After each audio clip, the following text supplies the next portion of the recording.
for this event and for other events. I want to thank the board and everyone that coordinated to put this together. And with that, John, I'll let you take it away. Okay, I think we have MindGrub, our other sponsor, online. Laura, would you like to say anything? Sure. Thank you so much for that introduction. We're happy to be here. My name is Laura Scruggs. I have the privilege of being the Director of Marketing at MindGrub. For those of you who aren't aware, we're a full-service digital agency that's based in Baltimore, and we specialize in enterprise web and mobile application development, as well as a strong practice in branding, user experience design, emerging technologies, and digital marketing. We provide both product development and consultative support for a pretty diverse group of Fortune 100 corporations, utilities, public sector agencies, educational institutions, retailers, cybersecurity firms, and startups. And our CEO, Todd Marks, has been a member of the NMTC board for several years, and we've got a tremendous amount of value from the community that we've continued to build with you all. And we're really looking forward to today's session and hope to get connected or stay connected with each of you as we forge ahead in these uncertain times. Thank you, Laura. Thank you. Thank you. John, if you like to continue there. Everybody's here today, obviously, to learn something good, and the NMTC is pleased to offer these events as we connect you to expert opinions on both the rewards and the risk of disruptive technologies that impact your business and, importantly, your future workforce. If you like what you see today, please join us in producing more of these events and go to nmtc.org or contact me as the Executive Director, and I'll be happy to walk you through the opportunities and benefits of NMTC membership. And John, I'm going to turn it over to John Carabias now, who will be introducing the speakers and moderating the content from here on out. John? Great. Thanks, John, and thanks to our board president, Claudine Adams, for that introduction, and to Laura, Todd, and the MindGrub team for sponsoring today's event. It's a real pleasure to be with everybody today. We are living through now what we're calling perhaps still release 1, but version 2 of COVID-19, with the spike across a number of states. This pandemic continues to evolve in ways that create uncertainty and force us as organizational leaders to try to determine how we're going to make investments, how we're going to manage and how we're going to be resilient through this all. And I think what we'll see as a theme today is sort of a humility around what we do and what we don't know, and what are the models, what are the frameworks that we use to try and plan and work our way through this. We truly are in really uncharted territory, and I think humility around how we proceed is important. That said, we've got a few months now worth of data with which we're testing new ideas, whether those are the ways we manage our workforces, testing new strategies to see if there are new ways we can bring products and offerings to market in this changed landscape. So I'm really excited to hear from this group who is at the forefront either of some of those offerings, is analyzing what has come of this, as we'll hear from Dr. Walters as an economist. And then we may hear at the tail end of this about some of the technologies that seem to be catapulting their ways into our lives at scales in ways in which perhaps a few months ago we didn't know that they would. I just to set the conversation up, I brought 2 strategic frameworks that we've been talking about at Jacobs inside our leadership groups that I think are really important. One is a framework at the Pentagon, and that's called VUCA. And VUCA stands for volatility, uncertainty, complexity, and ambiguity. And I think that effectively sort of categorizes some of the things we're trying to deal with also. In VUCA V2, we've also used this new acronym called TUNA, which is specifically applicable to COVID-19. And TUNA means turbulent, uncertain, novel, and ambiguous as a way to characterize the market right now. So think about those as we move forward today, and the ways in which our businesses and organizations can lead through these uncertain, complex, ambiguous times. We've focused on a few key leadership frameworks, and I wanted to just mention a few that I think are really important, and I think we'll hear about more today. Bounded optimism. So I think a cautious but bounded optimism is something that we're trying to drive forward as we oversee and lead our workforces forward. Really leading with authenticity and personal connection at a time of persistent remoteness, and then transparent communication as well. And I know many leaders here have attempted to really over communicate through these times as we manage our workforces who are dealing with uncertainties in their personal lives and uncertainties around the professional path forward. So I think that provides a couple of nice frames around the challenge and some of the ways we're going to work through this. And I think many of our speakers will touch on some of these topics as we move forward. So here's the list. We'll start with Amy Manley today, who's our global workforce practice lead at Jacobs, and she'll talk about some of the explicit offerings and things that are occurring around the physical workplace. John Forsyth, who's a managing director at Deloitte, will talk about some of the human capital trends, and I think we'll reference some of the work they've done pre and post-COVID. Dr. Steve Walters, who is one of the region's leading economists, will talk about some of the economic implications. And then if Tom Eck is able to join us, we'll really have sort of a forward projection around some of the technologies that are going to continue to scale as a result of COVID as well. So it's a star-studded, I think, really well-rounded group, and I'm looking forward to jumping right into it. So Amy Manley will bring you up to the podium here. Feel free to share, and the floor is yours, Amy. Thank you.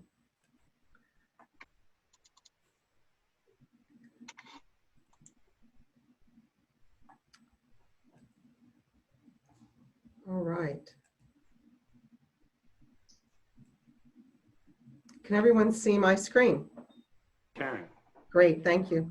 Good afternoon, everyone. I'm really happy to be here representing Jacobs in my role as Director of Performance Strategies, Workplace Strategies. We've been very busy the last few months, internally at Jacobs as well as externally with our partners. And to John's point, I'd like to talk a little bit about the future of work and frame the conversation at a more strategic level. We've been talking to our customers about stepping back. There's been a lot of conversation about the tactical response to returning staff to work in a COVID world. And what we often like to do with our clients and customers is say, step back and let's think about who you are as an organization, your own internal values, before launching into the specifics. And we start with the future is now. And I think we all recognize that there has been a fundamental shift in how we work. We've all experienced it over the last 12 weeks. And there really has been an accelerated digital transformation. Organizations such as all of ours have had to come up with new corporate policies, institute new technologies to really make our people as efficient and as effective. From someone that has looked at workplace and workforce for my entire career, this is a no surprise to me. I think that we are all really empowered, and I think that we're all far more capable than we've ever given ourselves credit for. And that we were already moving in this direction if we think about the technological advancements, but we were prepared, even though we didn't believe it, we were prepared to actually, grab this shift and really, own it as we had to in such a short period of time. One of the things we do like to talk about at Jacobs is, and you'll hear so many things on LinkedIn, on the web, various organizations are publishing, what should you do? What should your organization do? And at Jacobs, we're talking to our customers about, let's start with you. Let's start with your culture and your organization and the values that are important to you and how your employees work and those things that are your guiding principles, because your guiding principles will fundamentally shape the direction of where you need to go. Let's see, hold on. There we go. And that place really has clear purpose. And I think that many of us have actually realized this in the past 12 weeks, that place does have clear purpose. It can help us organizationally celebrate our identity. It can imbue our culture to our staff. It imbues our culture to our customers and our clients, and it connects people. And as we look to the future of work, particularly in this post-time of COVID, if we can begin to reimagine our work and those activities that are really best on site or essential on site, we can begin to create a framework for the future of work. And then we'd like to talk about, is there an opportunity, and I don't like to say do more with less, but is there a way to do more better? And if we think about organizations with large or even small real estate portfolios, is this an opportunity for us to say, do we have the right amount of space? Do we have the right amount of space in the right locations? And do we have the right tools and technologies to support our staff? So how can we reimagine this kind of complex kit of parts if we can actually make it more efficient and more effective as we move forward? And as we talk about where we are, I think there's a reflection point for all of us at this time. We have all pretty seamlessly moved to effective virtual work. Some of us better than others, and we know from our own internal Jacobs employee surveys and those of our customers, there's a strong group of people that are benefiting from this remote work. We also know from the human perspective, there are people that are struggling with this. So how do we embrace that as we look to the future, advance the nimbleness of our organization, and in some regards, look to the sort of an integrated model to institute resiliency and long-term sustainability. And so we often say that there's really, we have a choice at this point. We can say that nothing happened and we can go back to January 2020 and pretend that COVID doesn't exist. Well, it does. We can retreat to old ways. And if we think about workplace, which is what I often focus on, is that we've heard a lot about you need to increase density, you need to provide more space. You may, but you may not. But we also have this opportunity at this time to shift the paradigm.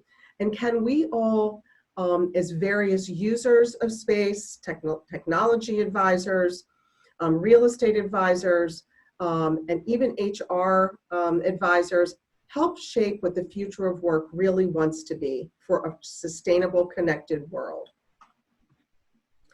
Now, at Jacobs, we have the opportunity. We're a pretty large organization, as John's probably shared with you, and we have very disparate thinkers. We have parts of the organization like John's that represent technology and cybersecurity and the intelligence community, myself that represents workplace environments where all of our customers work. But we have a very broad range of experts that we bring kind of holistic thought process to these challenges, because there is one, resolving it with real estate isn't just the answer, resolving it with technology isn't just the answer, and HR is such an important part of this in communication. How do we link all of these kind of expertise together to create the right solution? And as we begin talking about a framework for thinking about what the future of work might be, we've talked about the importance of culture. And every culture is unique and it's your values, and it's tradition, and it's how your work gets done. Place is important. We know there's been a lot of talk over the past few years that place is important for attraction and retention, but that's one of the places where work happens. And we all know right now that tools, hardware, software, work processes, even training on new tools is essential to our worker effectiveness. I don't know about you, but John and I were on one platform before COVID. We used Skype. And Jacobs decided that within a 24 or 48 hour period, it seemed like to employees, we were moving to Teams. It would have been really nice if we had some Teams training. Teams training came after. We were told the platform was happening and we needed to learn it pretty darn quickly, which caused a little bit of confusion initially. So training and education of our employees and our leaders and our managers how to work in a new way is really essential. So this is a tool we've put together to talk to our customers about when you're talking about your business and your business drivers and your culture, your place, and your tools. How can you begin to reimagine what the future of work and workplace might look like, particularly initially in this world where COVID still exists?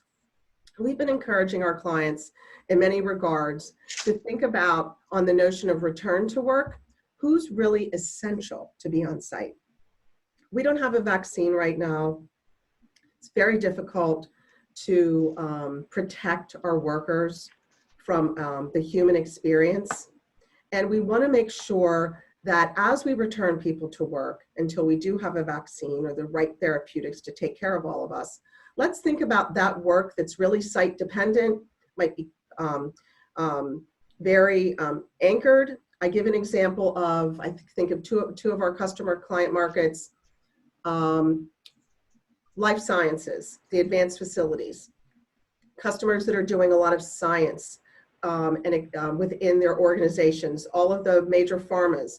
There's a group of scientists and technicians that really are tied to site.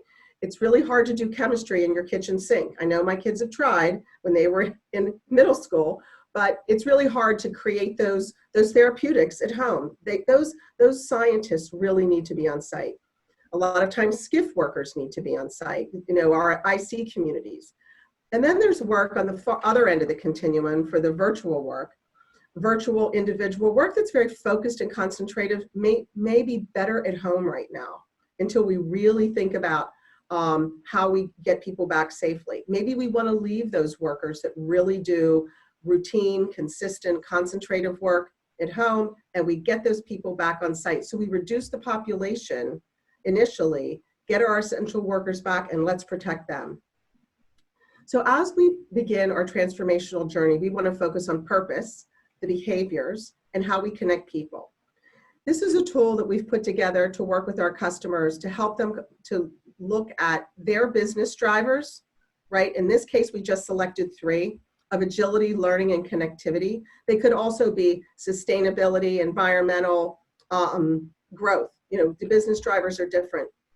This is a series of cards that we'll use sometimes to talk with clients about how to think about these places and put a value system in place. So as you move to the future or decide what you want to do during COVID, return to work, or after, how are you meeting these challenges? How are we supporting the organization and the business? One of the things that we've talked about to many organizations, I don't know if I can move that, is that real estate's changed and space has changed. Before we had this notion of lots of organizations had a lot of space, a lot of physical space, maybe a little bit of telework, remote work, and for many organizations, a lot of travel. Now where we are is we've moved to this, huge remote work experiment. Most of us are not going in, some of us might be, and travel's really been banned. And I don't know about you, but Jacobs has banned all travel through the end of this year. So we're all pretty much staying put. But in the future, we're wondering, from all the things that we've learned, all the opportunities that we can seize on, let's make lemonade out of lemons. Is there a way to say, can we balance all of this moving forward? Can we still have our physical space where people connect, they collaborate, they do their experiments, they do their, secure work, and they go to a physical space for the things that need to be there, that maybe that there's a benefit to remote working, and that travel is going to tick back up. So how do we balance all of that as we move to the future? So we've been talking about that if we can move from the notion of a singular real estate model where we're always measuring against the dollars, is there a way we can look to a distributed work platform that allows us to balance all of this? So we can define what happens in place. Let's use remote work to the benefit of our employees, to the benefit of our environment, and create a more distributed work platform. And what that platform is and what the metrics are associated really are dependent upon your business and how you work. In order to help organizations get through that process, we say you need to sort of set the foundation, look at what employees are telling you, what's of value to them, do some mapping of how the organization is working and what return to work might look like, identify the teams and the tools that you need to integrate, and then many of our clients are talking about that this is the perfect time to maybe pilot some new ways of working rather than investing in changing everything right now. Is there a way you can just test a little bit, test a new tool, test a new technology, test a way the teams work, maybe test some new HR policies or some communications methods or platforms? Right now, in a small way with little investment, see if they work. And if they do, maybe you want to roll that into your overall model moving forward. And very similar to return to work, let's figure out the why, how do people work, what needs to be virtual versus physical, and then create like a solution framework that's really based on your schedule, your budget, your costs, and put together a clear communication plan to your employees so they understand what you're trying to achieve. So I've gone through pretty quickly, and I'm happy to answer any questions. I don't know if we're answering questions now or later, but thank you very much. And I hope this was helpful in helping you think about the future of work for your organization. Great, thanks so much, Amy. And I should have mentioned this at the outset. We will do questions at the end in Perfect. One large bundle. But thank you, Amy, for setting the table. Number of things that I picked up on there that I think will be rich for conversation at the end. One that you and I have talked about in particular, which is, what is culture in the context of, persistent remoteness, and how do we think about culture and continuing to create culture in this environment? And something I picked up on that I think is so important from your presentation is really leading with values, and there's not a one size or one solution that fits all, but really there's going to be customization that starts from your values and works down within the framework that you've described. So really interesting stuff, Amy. Thank you for that, and look forward to the Q&A at the end, of which I hope to be a part of. So we'll transition now to Mr. John Forsyth.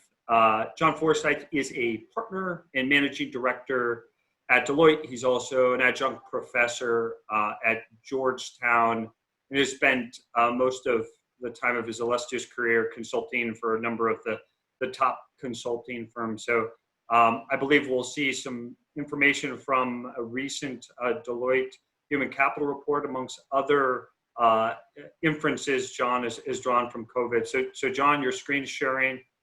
Take it away. Great. And can you hear me there? We can, John. Fantastic. All right. Thank you very much, John. And I thank Amy for her presentation. I think, we're seeing a lot of the same things, Amy, that you're seeing from Jacobs.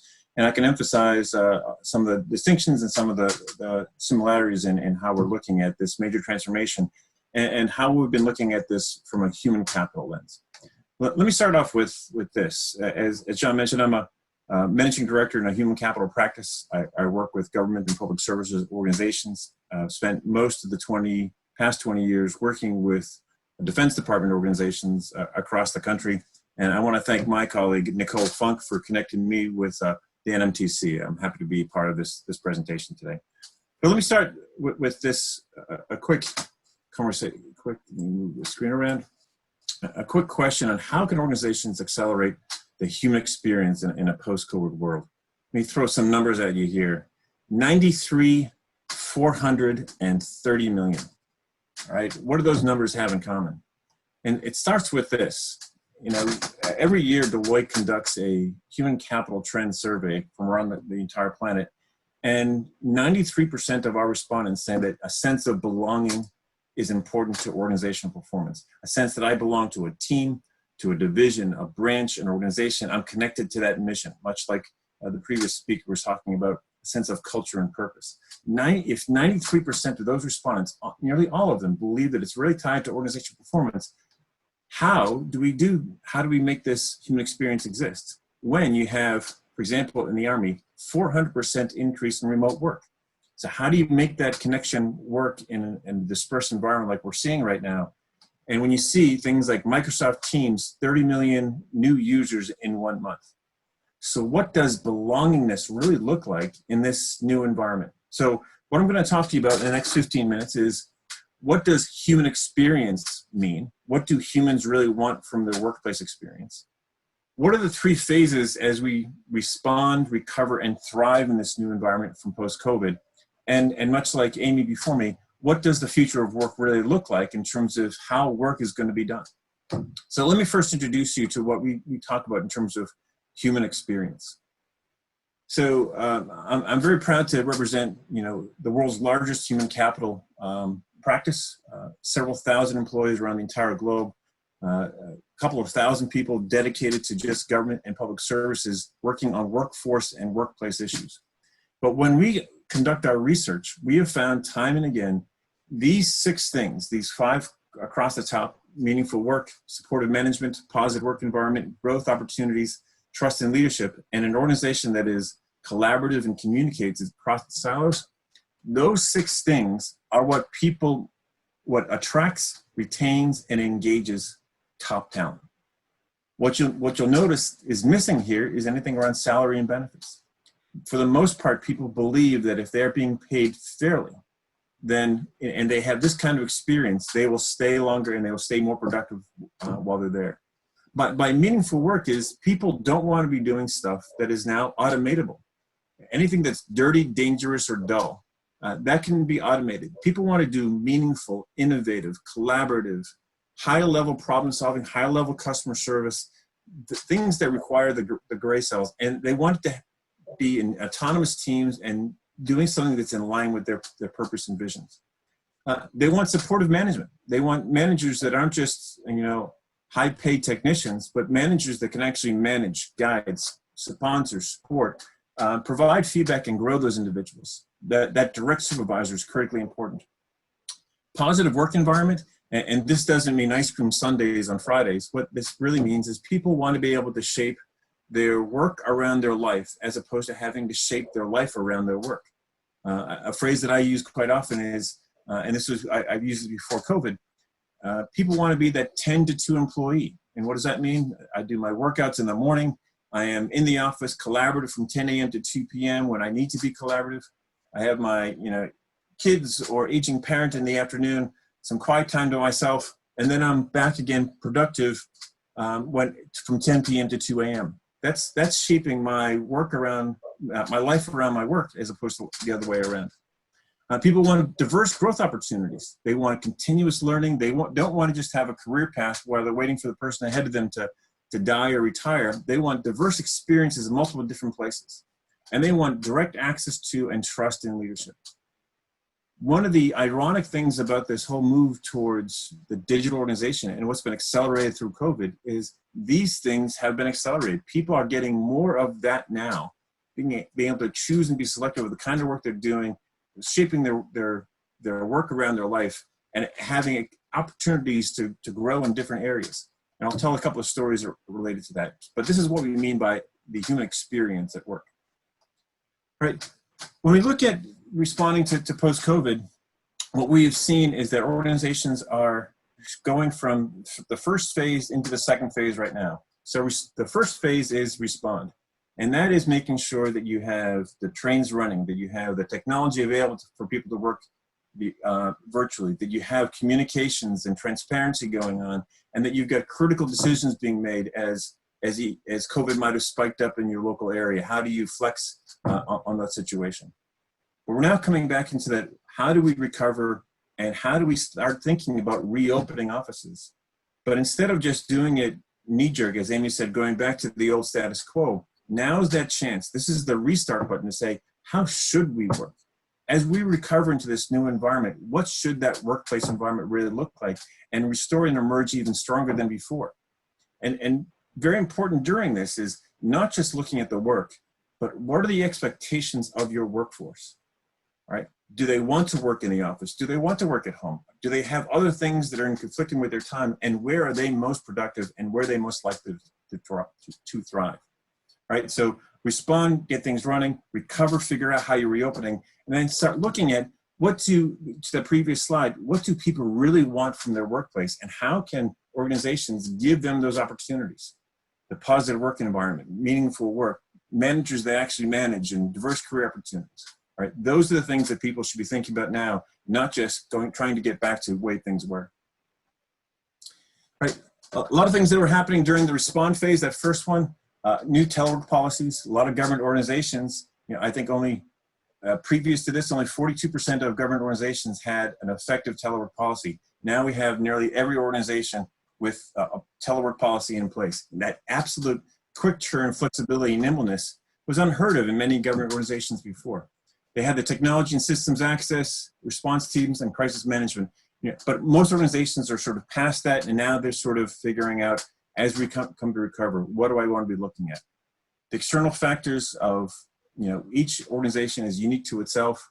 What work is absolutely necessary, and how do I, very importantly, how do I pulse and survey and understand the preferences of my unique workforce, right? That's going to be a critical input in your decision making as you go forward, right? And how do you then create a nimble, agile, and outcome-focused organization? One of the things that we're seeing is that people are re-looking at the idea of judging people based on hours of work. If you think about it, the 40-hour work week is a relatively new phenomenon. Farmers, hunters, fishermen, they weren't judged on how many hours they worked. They were judged on their outcomes, their outputs. And I think this environment is allowing us to look at that again in terms of how do we judge performance? We've got to look at the outputs they've created, not how many busy work hours they conducted.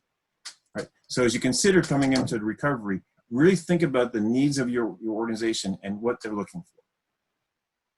So as you look at recover, what we want you to be thinking about is strategies that consider the three elements of the future of work: the workforce, and the workplace in the future. Here's some of the questions that need to be asked as you understand the future of work. All right. First and foremost, what work is prioritized as mission critical? One of the questions I've been talking to my clients about is there work that's not getting done now? Is anyone complaining that it's not getting done? You really should consider not doing it anymore, right? And this is an opportunity to really freshly, objectively look at the work that's being done. Is it truly critical to how we deliver our mission? And I think a lot of times work is being done because it's always been done in the past, and no one's told anyone to stop it. What work is impossible to do virtually? I work with an Army executive, and he said this perfectly. Someone came to him and asked, "Hey boss, when this is all over, what kind of work are we still going to be doing virtually?" He said, "That's not the question to ask. The question to ask is, what work is required to be done in the office? Absolutely positively, it has to be done in the office. Everything else can be done virtually." We've opened up the venues in ways that we couldn't have imagined before. We've got to really critically think about this potential for virtual work. And I'm going to, as Amy said before me, this is going to have an impact on commercial real estate. It's going to have an impact on things like commuting and how much time people spend in non-productive hours. What work has successfully transitioned to virtual? So much energy is being spent right now on trying to fix problems, but people should also be asking the question, where is it really working well now?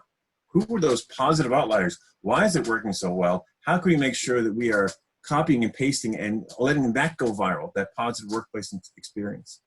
I talked about automatable work.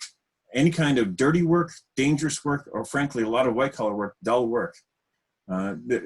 There's no reason that any kind of transaction processing, data entry, or report compiling should be done by a human anymore. They don't consider that meaningful work anymore.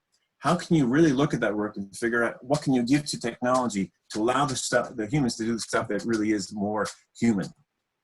Okay, and then you look at the on-site team collaboration. You know, there is an importance to space. As was said before, it creates a sense of culture. It brings people together. It creates trust through personal relationships. But how much of that can be done virtually and how much must be done face-to-face? And how do you schedule those people to make sure that you've got the right people at the right place connecting in the right way? Like we talked before about pulsing the workforce. Do people want to come back into the workforce? Do they feel more productive and more human by working where they are instead of spending hours in commute? I was on a call earlier today with the Chief Human Capital Officer for the Department of Homeland Security, and they're talking about how they reopen their offices. And they can maintain all their conditions and precautions to separate people. There's obviously concerns about buildings with elevators and how do you maintain social distancing there. But when they've pulsed the workforce, the workforce was confident that the DHS offices could maintain cleanliness and that you'd be able to maintain social distancing. The workforce's biggest concern was, I'm afraid of getting from my house to the office. I've got to use the metro. I've got to use a bus. I've got to use other public transportation. And I'm not confident that that's going to be effective. So paying attention to what really is a concern to your workforce is going to be critical. Who cannot work from home because of other issues, right? What accommodations can you provide to them and rotate them through the office? And this is an important question too. What kind of reskilling will be necessary? Not just for the workforce, but also for supervisors. In our experience, the workforce has become relatively adaptable to this working from home environment, but a lot of supervisors are struggling. How do I know my people are being productive? How do I enable them to be effective? How do I make sure that they're staying connected and not wasting government hours, right? The idea of supervising towards outcomes is a transition that a lot of supervisors are struggling with now. And then scenario planning for the workplace, the third element of the future of work. Right? How do you make sure that the workspaces are safe? You know, there are 4 criteria that we're looking at as we look at coming back into our own offices. 1, legally allowed to, based on the federal and state mandates. 2, are there right precautions in place? Have we maintained social distancing, cleanliness? How do we maintain the distance in elevators? So, for example, in our office in Roslyn, Virginia, we've got around 4,000 individuals working there. And if we were to go back right now at maintaining social distance, we've got 6 elevator banks to get 4,000 people up through a building. It would take around 4 hours to get everyone up just to their office. Those kinds of considerations need to be put in place, right? And then how do we make sure that we are, so the first one was legally, precautions. Is it absolutely necessary to be in place? Are there other alternatives, like I said before? And the last one, are people comfortable coming back? So if you have those 4 criteria, legally, are there precautions in place? Is it necessary to work at the office space, and are people comfortable doing so? And not until then are we having people coming back. Okay, so as you think about the future of work, think about what, your unique situation of the work that's needs to be done, the workforce and expectations that they have, and the workplace that you want in the future, not the one that you had. You think of this 4 bucks, right? If there's high visibility of remote work, and I don't think this is at scale, what we're going to be seeing is a much higher weight of the work that's going to be remote work, not just for a short period of time, but forever and ever going forward. This is what talent wants, it's what technology enables, and it is definitely a part of the digital dispersed organization of the future. So you can see if it's high visibility for remote work, you can see expanded work from home policies and long-term virtualization, probably forever. If it's high visibility and there's no low public health risk, you can see only essential workers going back. If the work is very low visibility, we mentioned doctors and intelligence community as certain organizations that require physical on-premise work, then really imagining what on-site looks like and providing those precautions in place. When you're thinking from a human capital perspective, obviously the workplace policies, But things like learning and performance management. How do we rate performance based on outcomes and shift from our current approach of doing that? We're seeing a lot of movement towards virtual learning and micro learning, as opposed to taking people off of the work line for a week and sending them to a classroom where they're going to be relatively low retention of that information anyway. How do you do micro learning just when they need it? Collaboration tools, more effective communications, and leadership and culture. Another story from one of my Army executives is, in the past, he never had a chance to be able to connect directly with the workforce. Because of the physical campus that they were working on, if he were to attend a mid-level manager's meeting, he would have had to walk 20 minutes from his office to attend that meeting, and it would have been, frankly, a waste of much of his time. In today's environment, he can dial into that mid-level manager's conference, share his vision directly with the workforce, hear exactly what's coming back from them in terms of their concerns, and he has more connectivity now than he ever did before. That direct access to leadership and trust in leadership's vision is a critical element of what organizations want. And he said, no matter what happens post-COVID, this concept of me being available to avoid the cascading communication flow from top executives through mid-level management down to staff, that direct access between the executive and the staff, he said that's going to be happening from now on. That whole shift in culture and the connectivity between leadership and staff is a silver lining coming out of all of this. Okay. So in summation, respond, recover, thrive, looking at the future of work. How do we start rethinking, opening up the doors, but doing so in the best interest of what your workforce really does want? They want that kind of flexibility. They want to be able to maintain their work when they want to work, where they want to work on their own time, and not be forced to follow into old ways of doing things like they've done in the past. So we see a lot of this changing, the way the work is going to be happening in the future. And it's going to be happening both in commercial organizations and in government organizations across the board. All right, thank you very much for your time. I'll turn it back over to John.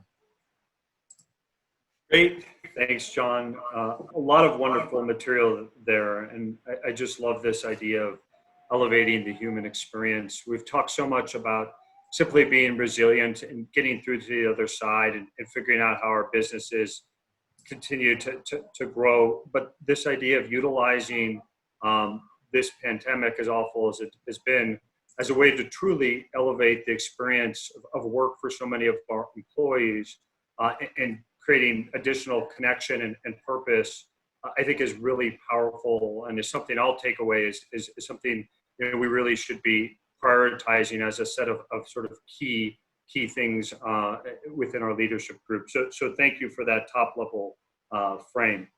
So let's pivot then to the economy with Dr. Steve Walters, really one of the preeminent economists in the region. He's got a bio that's too long to read. Let me mention just a couple of them. He is a professor emeritus at Loyola. He's a senior fellow at Johns Hopkins. He's a frequent commentator in a number of publications, and he's done some really cool things like consult for the Chicago Cubs, among other things. I'll hawk a book for him because I think it's a really wonderful book. It's Boom Towns. If you have not read it, it's available on Amazon, and it's just a wonderful story about the ways in which a couple of urban cities had reduced property taxes and the ways in which that had led to economic growth. So highly recommend that. But Steve, we'll ask you to put on your analysis classes today and really give us a view now with a little bit of sample size around what we're seeing in some of the economic conditions. Just, one point that's been interesting, I'll comment, maybe you can comment on this and others, is, the stock, we watch the stock market often, and we watch our own stock prices, and that's kind of become uncoupled or unmoored from the economy writ large. So let's really talk about the economy and the labor market today, and how you see it having come through this, and where you see it going moving forward, Steve. Thanks, John, and thanks to everybody for inviting me and listening. I've already learned a lot from Amy and John Forsyth. I can promise you I have no technical expertise whatsoever. I have nothing to say about the wonderful ways that people are figuring out to be resilient. I apologize in advance for being A, an economist, and B, I'm going to be kind of vague. If anybody tells you that they're going to explain what's going to happen in Q3 or Q4 of 2020, I think they're probably just lying to you, because so much is changing so rapidly that vagueness is unfortunately the default option here. It's also just good forecasting principle. One of my old professors used to stress to us that if we're going to forecast, we should give a date or a number, but never both at the same time. And I'm going to follow that advice. The other thing I'm going to apologize for is I'm going to be kind of pessimistic. John started out by talking about bounded optimism, and I'm not going to be optimistic. I'm afraid that the working title for my talk here would be "Make Way for the Coming Slow Times." And my remarks are essentially advice about the macroeconomic environment regionally and nationally, and how businesses should anticipate that and plan for it. I'm just going to talk about three things, and hopefully just three things that are not so much in the headlines. I know this is a very erudite audience, and you guys are reading about the macroeconomic news very eagerly, but I'm going to talk about a few things that have, I think, escaped notice. I'm going to talk about the wealth effect and the macroeconomic implications stemming from the wealth effect. I'm going to talk about the legacy of an old dead economist, David Ricardo, and what's called rational expectations theory in a more modern context. So those are the two macro topics I'm going to address, and then I'm going to wind it up by talking about a microeconomic topic having to do with density and cities and the possible limitations or demise of density going forward. So I'm going to try not to use jargon and too much econ speak, but if raise your hand or interrupt me if I use some phraseology that's just not familiar, so that I can clarify things. So let's just talk about these three things first, and in the batting order is the wealth effect and its effect on aggregate demand.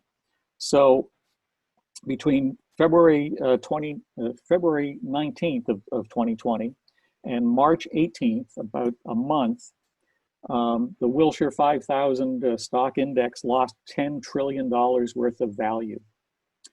$10 trillion is roughly half a year's output. So that's an enormous loss of wealth. Now, luckily, and frankly, unexpectedly, John mentioned that stocks seem to have become uncoupled from some of the more fundamental economic indicators. We've recovered about $8 trillion worth of that value back, but we're still about $2 trillion in wealth loss below where we were when this thing started to really get underway. And that's non-trivial. We also sort of paused the economy, and we during the lockdown, we basically said that a lot of economic output just shouldn't be produced. So far, GDP levels, I think, are just a couple of $100 billion below their peak level a few weeks ago. But that's, $200 billion is also a lot of foregone output.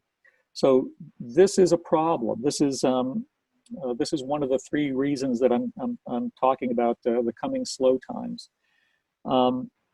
Aggregate demand is based on a lot of things. We demand things, based on our income levels, based on demographics like our age and so forth. But we also decide how much we're going to spend, and in our macro economy, it's very much consumer driven, consumer spending driven. But some of our consumer, our behavior as consumers, our plans are based strictly on how wealthy we feel. And right now, very few of us are feeling very wealthy, and the numbers bear that out. This is an enormous loss of wealth. And as a result of this, aggregate demand is going to be depressed from its optimal or normal level for quite a while, I think. As we try to restore our lost wealth, as we save for future retirements and on college plans for our children and so on, we're just not going to be spending as much. Our marginal propensity to consume in the economics jargon is going to be depressed at some significant but unpredictable level for the foreseeable. I don't think, that stock market loss, I don't think that quite captures the full enormity of it, because I think in the present environment for bond prices and interest rates and so forth, I think a lot of money is flowing into stocks that would otherwise flow to other investments. So I think, when John talks about the stock price being uncoupled from economic indicators, I think that might be one of the reasons why. And so there may be a further wealth loss associated with stock market declines over coming years. But again, I just can't be too specific about that. But I'm pretty pessimistic about the path forward here for our wealth, and therefore for spending. The concept in play here in this wealth effect is something called the paradox of thrift, where this is another little dangerous phenomenon. As we try to save more in order to recoup our lost wealth, Keynesian economists identified this paradox of thrift and articulated a worry. They said, well, as we try to save more, we will actually diminish aggregate demand, and that might create a downward business cycle, and that might actually lead to actual reductions in the amount of actual savings relative to our planned savings. So that's just something to keep tabs on. It'll be tough given this shock to the stock of wealth that we've all been accumulating and holding for the future. That shock will have implications for coming years that will, I think, depress demand, and that's one of the needles pointing in the direction of, I think, economic slowdown in coming years. Again, I'm not making a forecast about Q3 or Q4. I'm making a forecast about the decade of the 2020s. So that's item number one, the wealth effect and aggregate demand. And I'm not very optimistic about that. Maybe I'm bounded pessimistic though, John, if that's acceptable. Second point that I want to talk about a little bit is the what's called Ricardian equivalence, or one of the foundations of rational expectations theory in macroeconomics. So old David Ricardo, who's a long dead economist from a couple hundred years ago, hypothesized that people were smart. That is to say, they looked at the future rationally, and they changed their behavior when the facts changed. And so they sometimes would modify their behavior in ways that would confound the desires and the plans of our all-wise, all-seeing economic advisors. So this has particular importance for what we're doing now with respect to deficit spending. So this year so far, in fiscal year 2020, this year we've piled up about $1.9 trillion worth of debt. We've added to the total outstanding debt $1.9 trillion, roughly twice as much as we did all of last fiscal year. Our accumulated debt right now is in the neighborhood of about $20 trillion, which is roughly 1 year's worth of gross domestic product. If we all worked the way we normally do for a year and plowed all of that output into just paying for the debt, we'd be able to pay it off in about a year, but we wouldn't be able to spend anything else, any money on anything else. And that's an enormous crushing debt burden. So it's not that this is a bad idea in principle right now. Right now, this is exactly the right thing to do. This is good macroeconomic policy. But the word that you'll hear to justify this is that this is stimulus spending.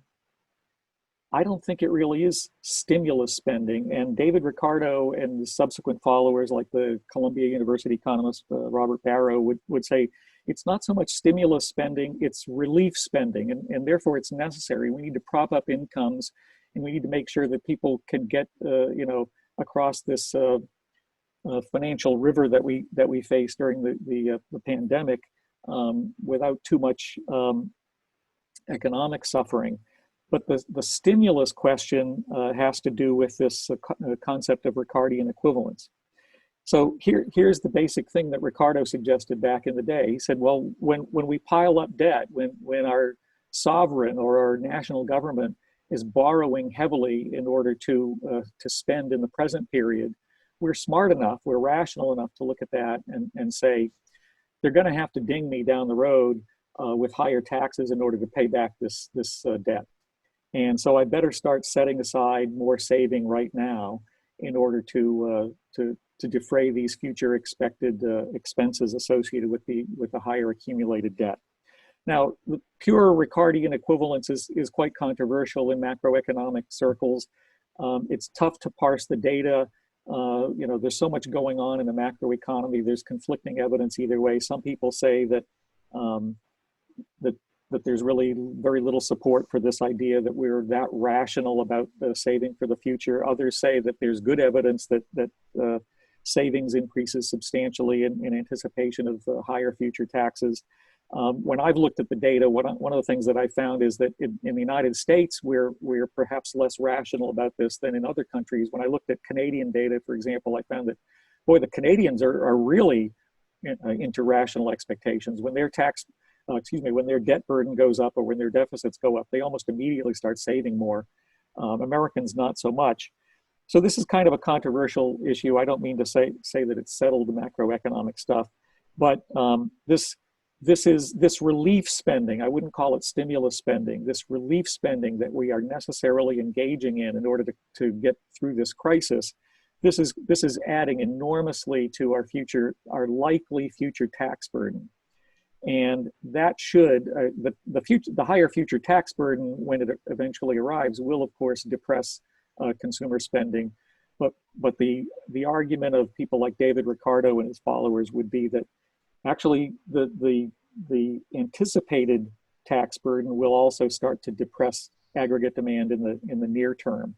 That if you're expecting a rapid return to former levels of consumer spending, David Ricardo would say that you're maybe being a little bit too optimistic, that we should expect some limited amount of, probably not 100% dollar for dollar offset from the increased deficit spending into reduced consumption spending, but there's some fraction of that increased borrowing that is going to actually depress consumer demand. So aggregate demand in total might not shift rightward and stimulate the economy as much as we'd hope.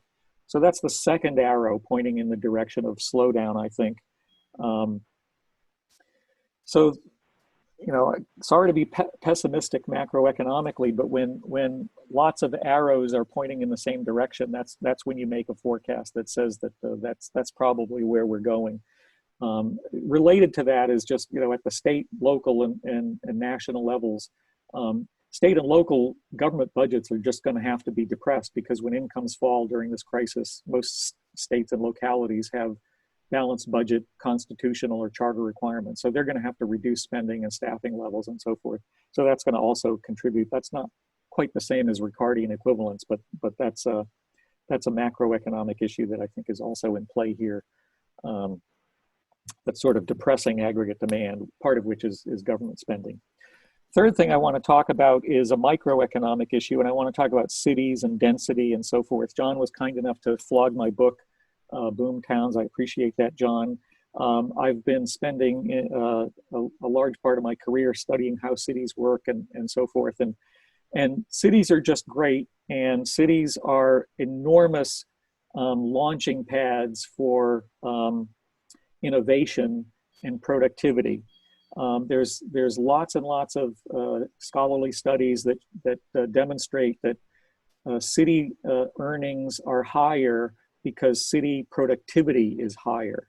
When we get together in dense concentrations, when we frequently meet together with people who are devoted to the same industries that we are, or think about things in particular ways that we want to think about them, it just makes all of us much more productive. Again, the jargon here that is frequently used to describe this is agglomeration effects. And when I explain those things to my students, I just talk about, well, when you glom things together more tightly, in this case, good things happen. And the good things that happen are frequently referred to as knowledge spillovers or network externalities, where the presence of other people who are devoted to the things that we are devoted to and like to think about problems like Amy and John were talking about before, and solving problems like that, it increases the speed with which a lot of these problems get solved. In boomtowns, the example that I used was to talk about Detroit in its heyday as the Motor City. When Detroit was growing, and when the auto industry in the United States was growing, it was in large measure because everybody in Detroit seemed to just be talking about cars all the time. I mean, you get together for a barbecue in the backyard after work, and you'd still be talking about cars and how to engineer them or build them or do other things that contributed to rapid technological change in the industry. When Detroit started to, when the auto industry started to fly apart a little bit and separate a lot of the productive facilities from each other, in large measure as a response to some of the business climate issues in Michigan and in Detroit itself, that's when the American auto industry started to lose its competitive advantage relative to other automakers. So this is kind of a key thing. These agglomeration effects and knowledge spillovers and network externalities, this is what we're talking about losing in the present period in the aftermath of COVID. There's some reason for hope. I guess I should say that there's a little bit of bounded optimism here, in the sense that the last time we went through a pandemic like this was over 100 years ago, right? The Spanish flu of 1918 and 1919, that was horrible and led to an enormous amount of suffering and loss of life. But in the aftermath of that, people didn't run away from cities and deconcentrate and say, oh my God, when flu epidemics pop up, the flu spreads much more rapidly when we're riding the subway or buses and so forth, or going to work in elevators. And so we just got to all go away and populate the suburban or exurban areas. The period after the Spanish flu in the 20s became known as the Roaring Twenties. That was a period of not only rapid economic growth, but also rapid urbanization. I got my fingers crossed that after there's a vaccine or something, people will come back to cities in roughly the same measure that they did in the 1920s. That people will say, getting together physically rather than the way we're doing here actually does have some benefits. You guys are more of the experts on what kinds of things don't have to be done with face-to-face contact. But the thing that worries me about cities going forward is a lot of the innovation and a lot of the benefits, the knowledge spillovers and the network externalities that produce much more rapid productivity growth in urban environments than in exurban or suburban environments.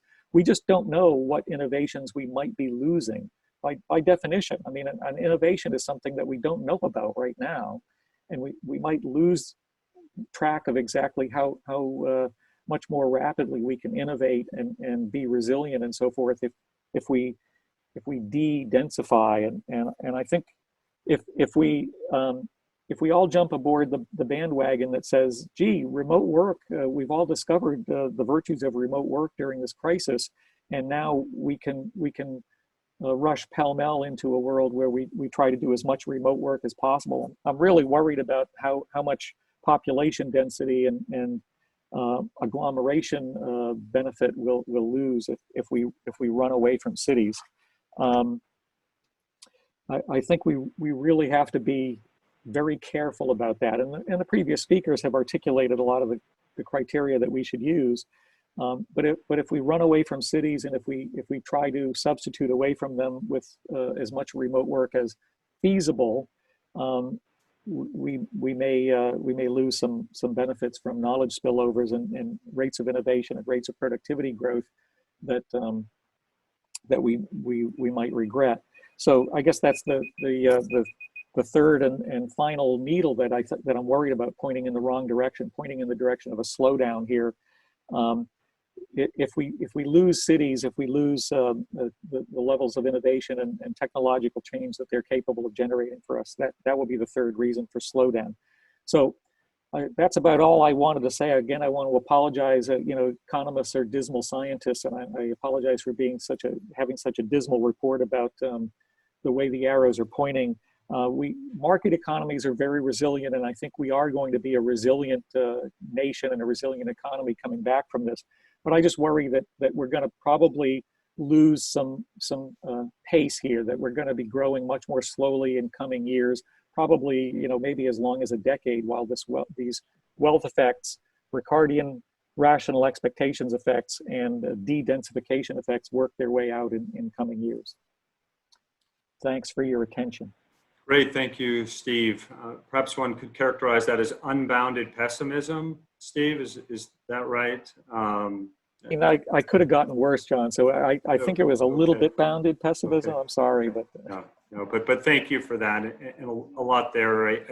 There was an Economist magazine article a couple of weeks ago, Steve, that called "The Future of the 90% Economy," which was, even if we got back, to feeling like we're humming again, would we operate at some level before, prior to full output? And I think there's real concern there.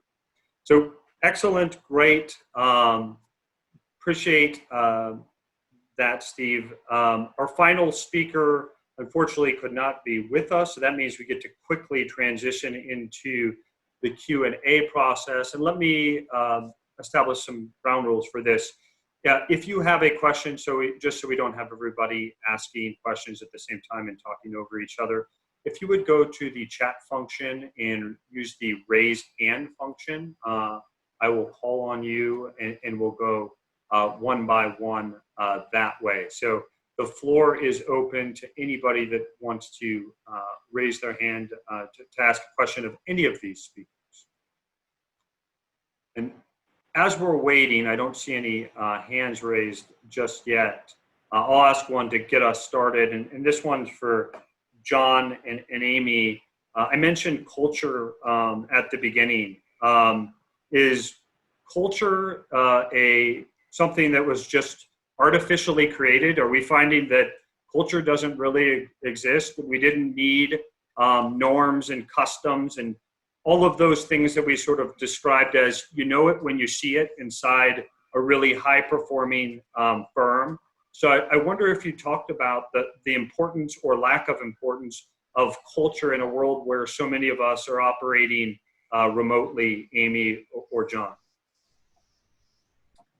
Sure. I'm happy to go first, Amy.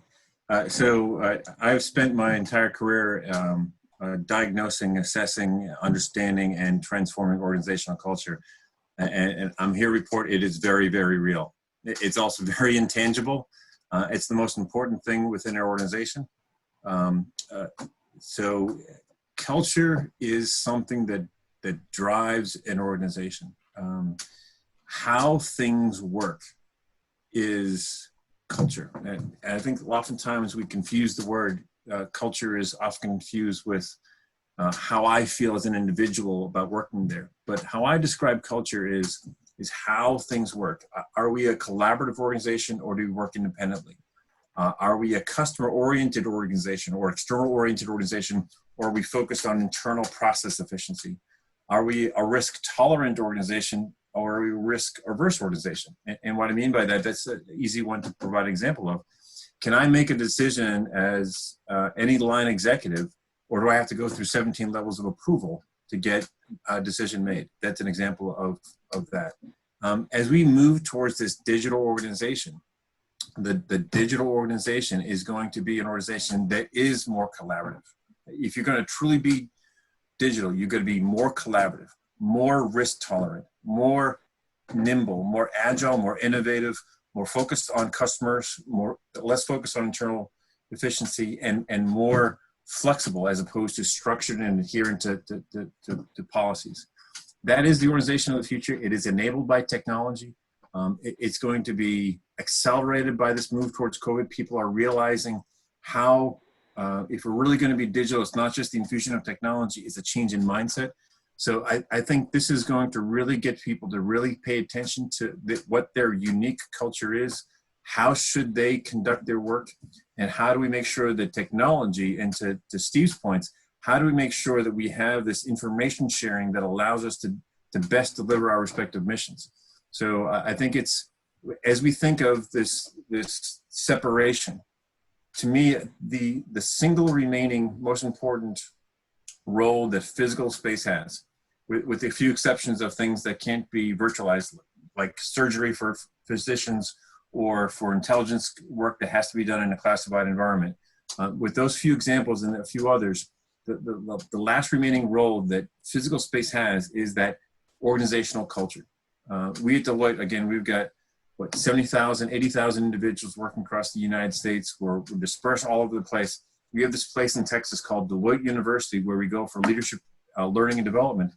One of the main reasons of having that space is it's the one location where all of us could come any point in time and share our Deloitteness, right? So that concept of how we share with each other what it means to be as part of an organization, we have not figured out how to fully virtualize that yet. So I think it's going to be a major part of organizations going forward. What is our culture and how do we enable it even though we're dispersed? Thanks, John. Amy, did you want to quickly add to that? No, that was very well said, John. I concur with just everything that you've said. The one thing that we often talk about, though, is when thinking about culture is there's the explicit culture within an organization, and then there's the implicit culture. And that's the thing to be most considered and concerned about, is that those are the unwritten rules on how work gets done. And so when you look to the future of work, whatever that right definition is for your organization, ensuring that those unwritten rules are considered equally, because oftentimes they can subvert culture or actually enhance culture. But knowing what they are and clearly communicating what the expectations are regarding culture are important. Great. Thanks, Amy. And if everybody, if you're not speaking, if you'd please go on mute, we'd appreciate it. So we've got our first hand up.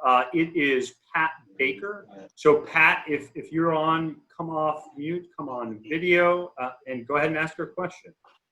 Yeah, hi, thanks a lot. This is really informative. I appreciate it. I guess when I think about community activities and, the workforce, giving back from a community perspective, I guess I'd like to, hear if the speakers have any thoughts on, the ability of the workforce to frankly work anywhere in the world, and whether or not we foresee that having a negative impact in terms of, giving back. I think of efforts such as STEM and involvement in the local community, and as people are less and less tied to a geographic location, how they think that may unfold over time. Over. Interesting question. Speakers, Amy, if you had something there, you're on mute. Okay. John or Steve, did you have a response to that? It's a great question. Yeah. So I think, taking into consideration what each of the speakers have done. So everyone's going to still maintain a physical space. So I spend most of my time in Northern Virginia. I'm actually talking to you right now from Cape Cod. So I can be anywhere doing my work. And I do think that the need to add to a community wherever you're physically located is going to be even more important. And now, so just take out simple commute time. How much time do people spend going into, whether it's DC or Baltimore? Take that off. Now that time, if used purposefully, can be used to spend to support your local community, your kids' schools, whatever that might be that's important to you. I do think that sense of purpose and beyond just your organizational mission, that sense of purpose within your community, that's going to be one of those things that people can do more of. If they're not spending time at an office, they can now shape their work around their life and say, my community involvement time is a priority to mine, and I'm going to carve my work time around that time and make sure that I can spend time investing in my community. That's going to be a mindset shift, but if people are really prioritizing that, I'll see more community involvement going up. Thank you. Pat's question is a little bit related to John Forsyth's question in the chat room, which is about virtual agglomeration and so forth. And I actually experienced a case study in this, working with the ball club, working with the Orioles. We would have virtual interactions when there was a specific question to address. There's a trade proposal, or there's a contract that has to be evaluated, and so there could be scouts all over the world. As Pat said, yeah, you can be working on baseball all over the world. What we found was that when things got when the most important day of the year would be the draft day, when you're drafting players and so forth, and teams would, with the exception of this year when it had to be done virtually, all the teams always would say, okay, everybody come on in, and for 3 or 4 days you'll be in hotels, we'll be in meeting rooms, and we'll be sort of nonstop spitballing and talking about things, because there is something irreplaceable about the face-to-face contact. And that's sort of, there are situations where virtual agglomeration is possible, I guess. And then there are situations where it's impossible. And organizations have to become really skilled at identifying when there are differences and when there may be some things that they won't. I mean, the reason you got people together was sometimes we didn't even know what questions would be important to address to schedule a meeting about. But you'd hash things out, and people would start yelling at each other across the table about something, and before you knew it, you'd realize, we'd planned to go in this direction on this particular move, but now we're going to go in this direction because we had an argument that was unscheduled and impromptu, or it happened in the hotel bar after hours or something.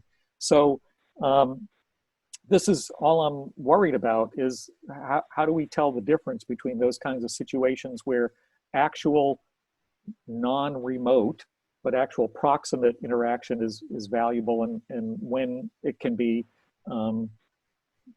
distant, we can be distant from each other.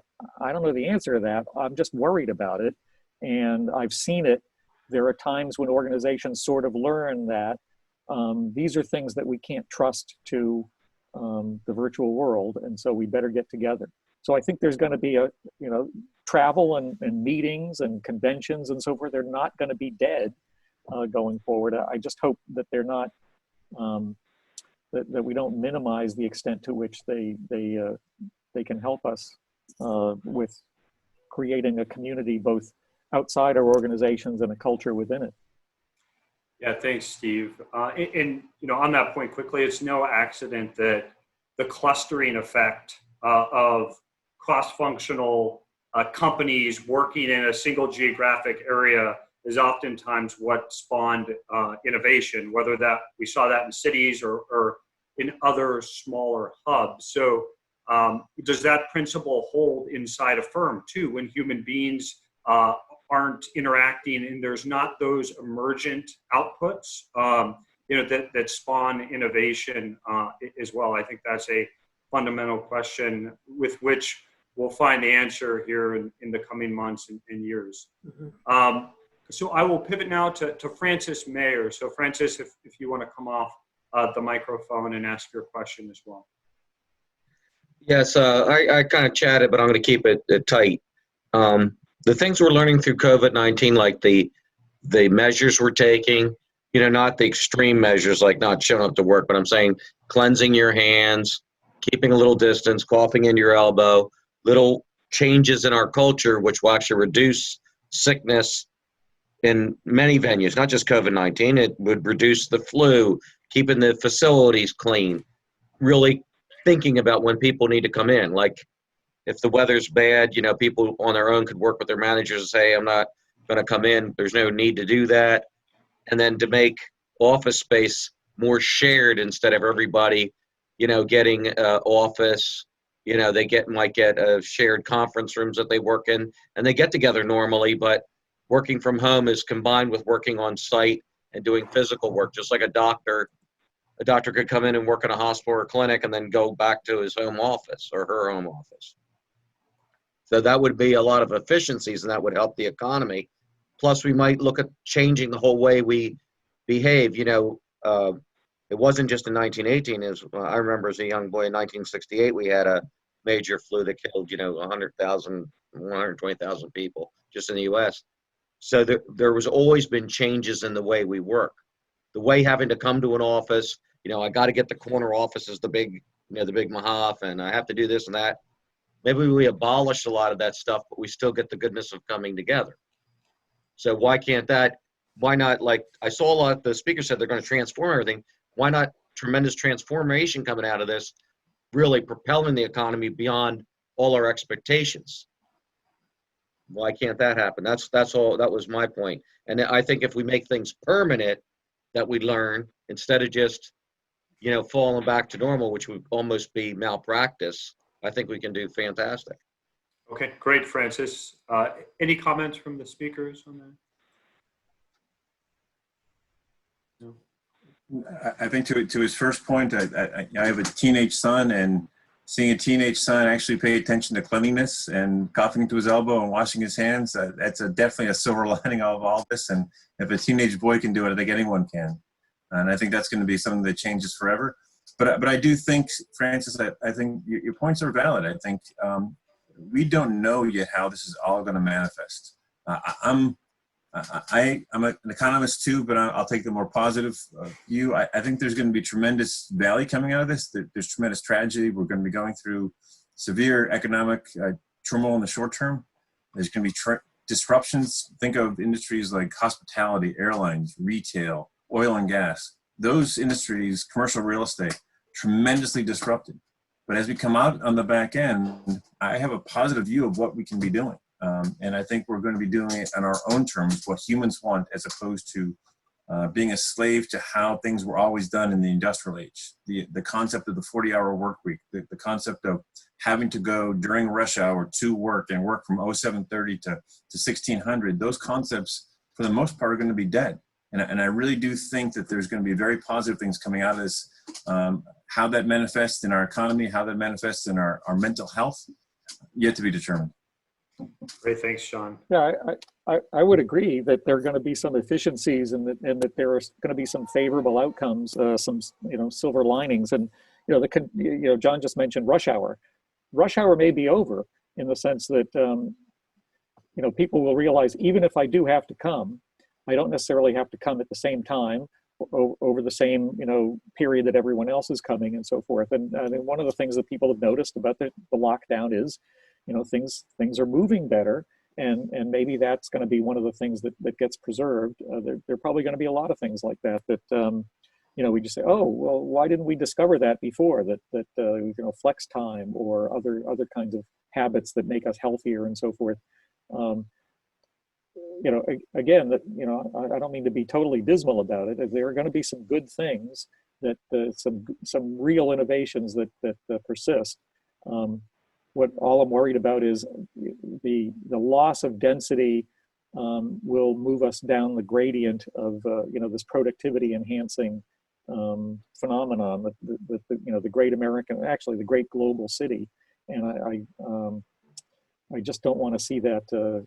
I don't want to see us go too far down that curve. Okay, well, a note of optimism from Dr. Walters, we'll take it.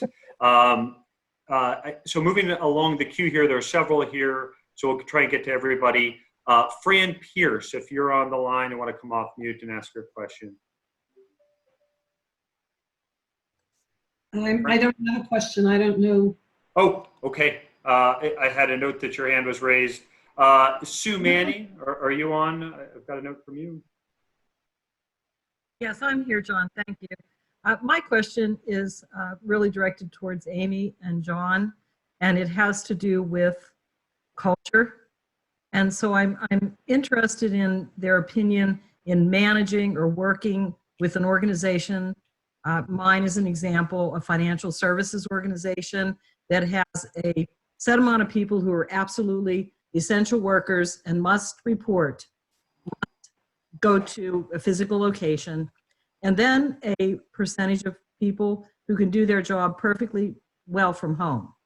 So there's a definite divide in the workforce between those who must adhere to certain hours, go to work, integrate with each other, and then a group who does not have to experience that and can work from home very successfully.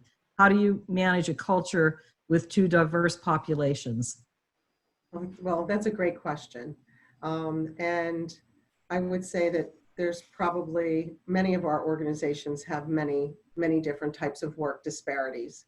That there's very different types of work. I know within Jacobs we have very broad range of different type of work that happens. We do have some workers that are very essential and need to be in place, and others that can work pretty effectively, like myself, remotely.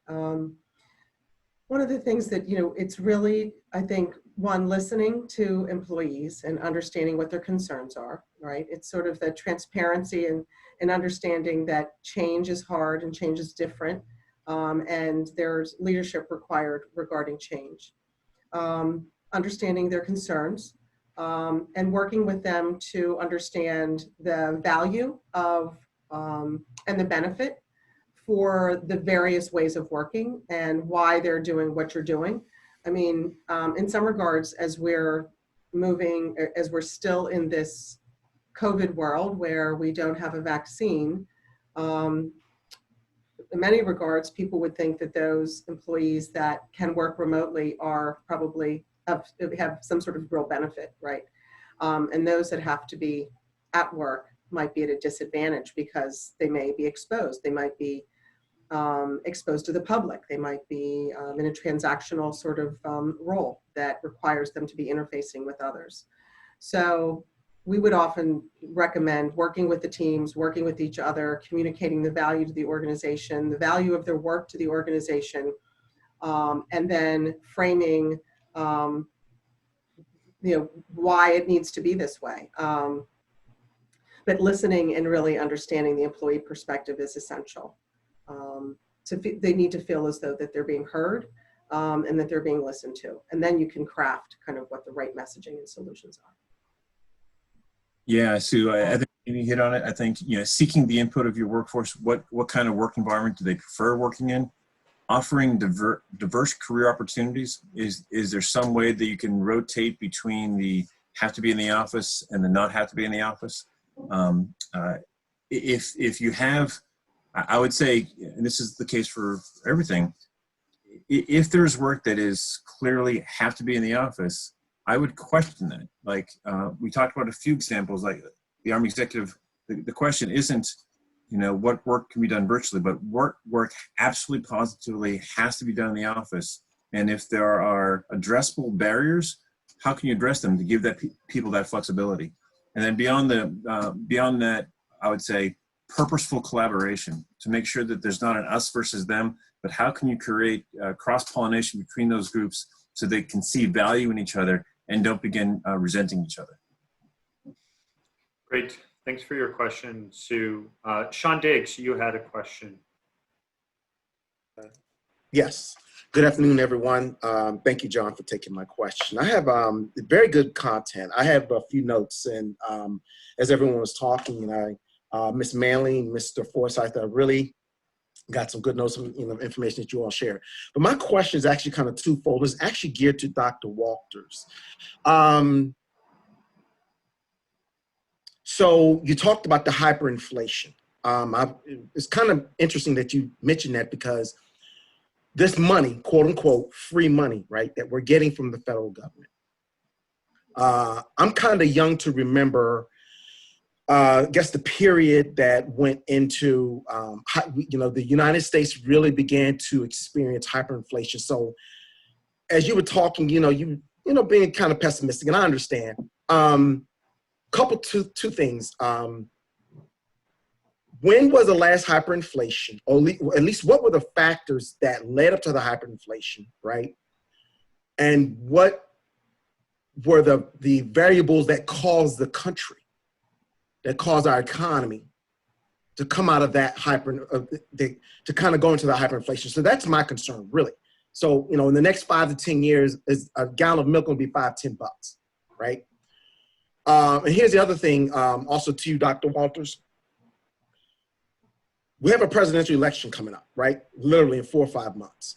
So my question is, with your pessimism, is there not, well, I think it's a glimmer of hope, but well, how do you think the economy may rebound? If we look at the results as they are, if in fact administrations do change, right? So taking that into consideration, that's kind of my twofold.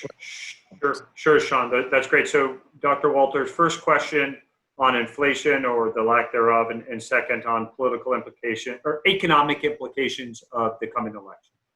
Yeah, great points, Sean. Great questions. So the United States has never experienced a hyperinflation, but there has been a hyperinflation on United States territory.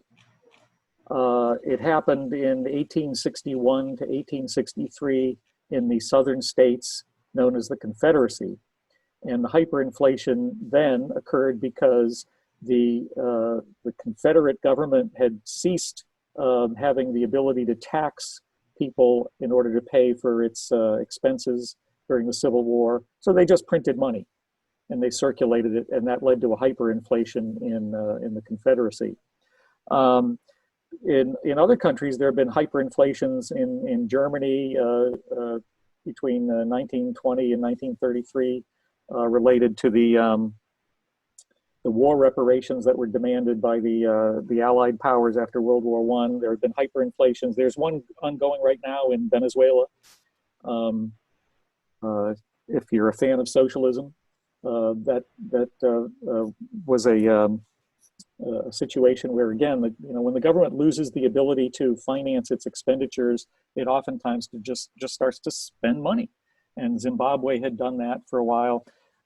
So, Sean's point about the hyperinflation risk is related to this debt or deficit.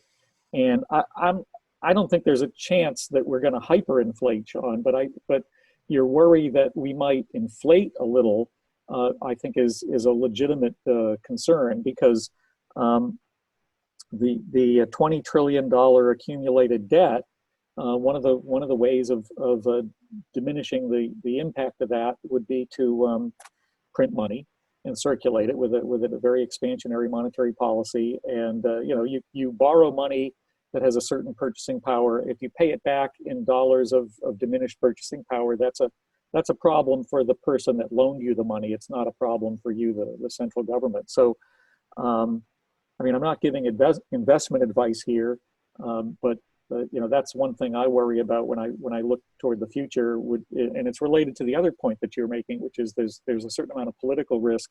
There's a new fad in macroeconomic thinking called modern monetary theory, which says that deficits don't matter because the government has the ability to print money and spend it. And that's been tried. And usually, when you look at episodes of hyperinflation historically or around the world, it's because the government, basically decided to forego taxing people and spending that money and chose instead to run the printing presses and spend that money instead. So this is a big concern.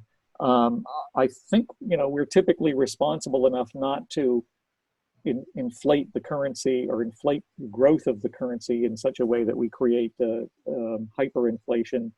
But we have, the period of the 70s, that's really the decade that I'm worried about us emulating, because the period of the 70s was a period of flight from cities. So we lost the productivity gains from urban density and so forth, and we lost some innovations, and productivity declined as a result. And then we had an inflation problem. We had an excessively rapid growth of the money supply. Inflation is largely a monetary phenomenon, and what we did was we inflated the money supply, and by the end of the 70s, inflation was at double-digit levels. My first house I bought I'm old. I bought my first house in 1981, and my mortgage interest rate was 16.5%. And I didn't mind because the inflation rate was 14.5%. So I looked at it as, well, the real interest rate's just 2%, so I'm doing it. We could relive the 70s if we inflate the money supply again as a way of diminishing the impact of this debt that we've accumulated. How can we, what can happen to mitigate this risk? Well, the central bank is politically independent, so hopefully the central bank will not inflate. We won't implement monetary theory anytime soon that I can see, and we won't emulate Venezuela anytime that I can see. What can save us would be ordinary productivity growth and innovation, and that's where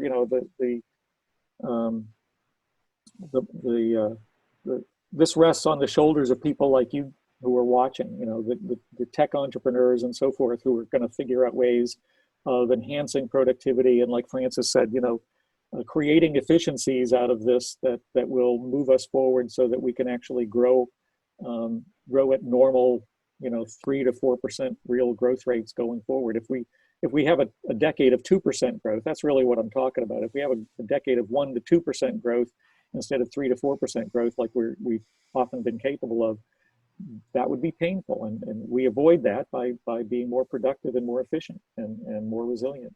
And what we should be doing is looking at macro and microeconomic policies at the government level that can free up the innovative power of people and create this productivity growth with imagination and creativity that is liberated by economic policy rather than encumbered by it.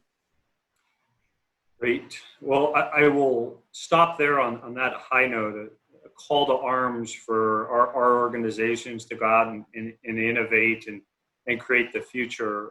So let me stop by thanking the speakers for really intellectually stimulating discussion.